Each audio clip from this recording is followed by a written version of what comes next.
Now, the start of a new year could be a chaotic cocktail of emotions. I began this year with a lesson that I learned from a very unlikely source, and I'd like to share it with you.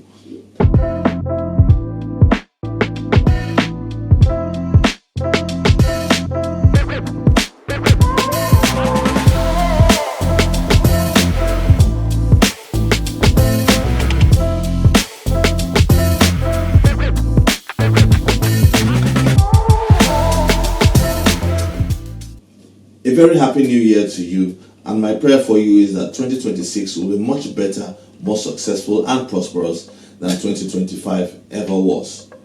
I began this year with a lesson that I learned from a very unlikely source, and I'd like to share it with you. My kids and I have been fascinated with my neighbor's black and white cat, let's call him Tabby. Ever since he was a very little kitten, we loved watching Tabby. He was a very fascinating cat too. You know how cats could be very excitable, adventurous, playful. We watched him get into all sorts of trouble, sticking his head into places that he found it difficult to bring himself out of. We saw him try to take on seagulls that were twice his size, and we're wondering, what on earth were you thinking? And it was just a joy to watch every time.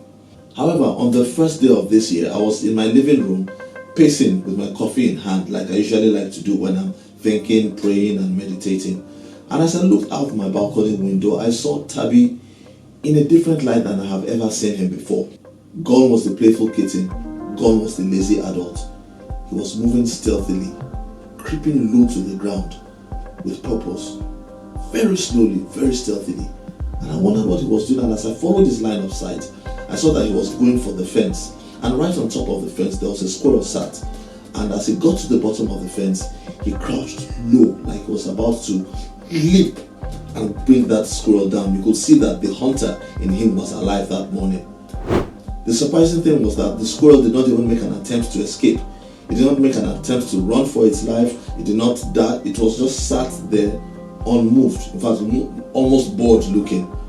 And I wondered what the end of this thing was going to be, and as Tabby crouched low, ready to pounce, I waited and waited.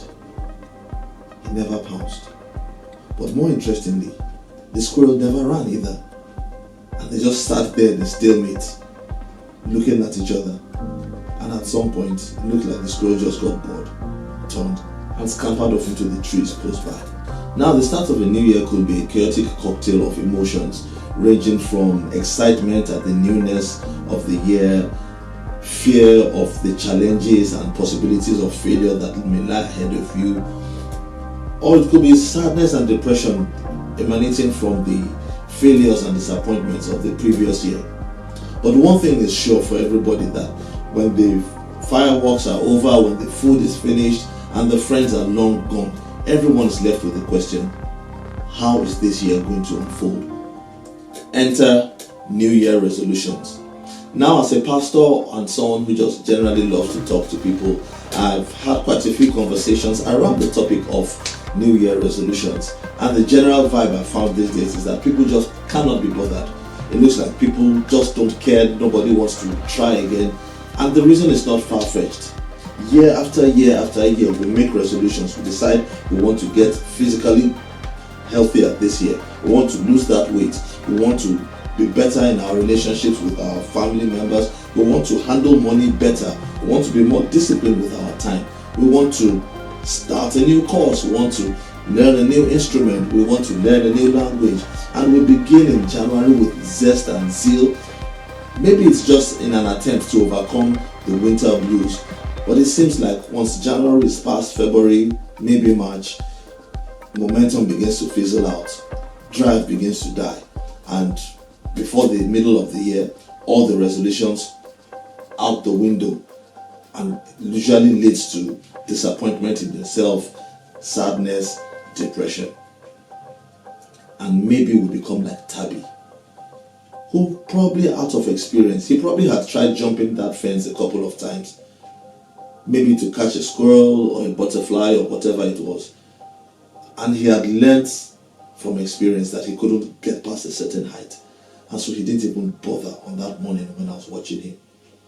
And I sense that many of us might be like that. If that's you, feeling beat, feeling discouraged, feeling like there's no point making any resolutions because you cannot even keep them up, you are in very good company, because I think it's time to try something else. You might have tried self-motivation, you might have tried depending on friends, you might have tried changing your circle and it has not worked. Maybe it's time for you to try God. Now, I'm not talking about religiously going to church and repeating spiritual statements and trying to follow a ritual.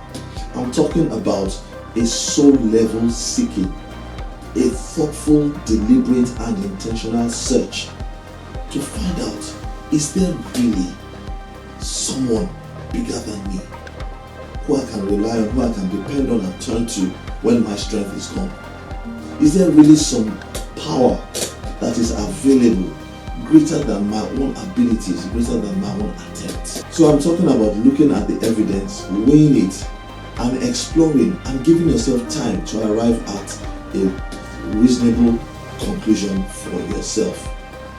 One of two things is likely to happen if you do this. You might conclude that God doesn't exist, or that even if He does, He doesn't make any meaningful difference in your life. Or you may discover something far more beautiful, a place of refuge, rest, and confidence in the arms of a loving and forgiving Father. A God who helps you sit on your perch in life like that squirrel, while life's challenges crouch below, threatening to pounce, but are never able to bring you down. I urge you in 2026, try God and see if He will not make a difference. God bless you, and once again, Happy New Year.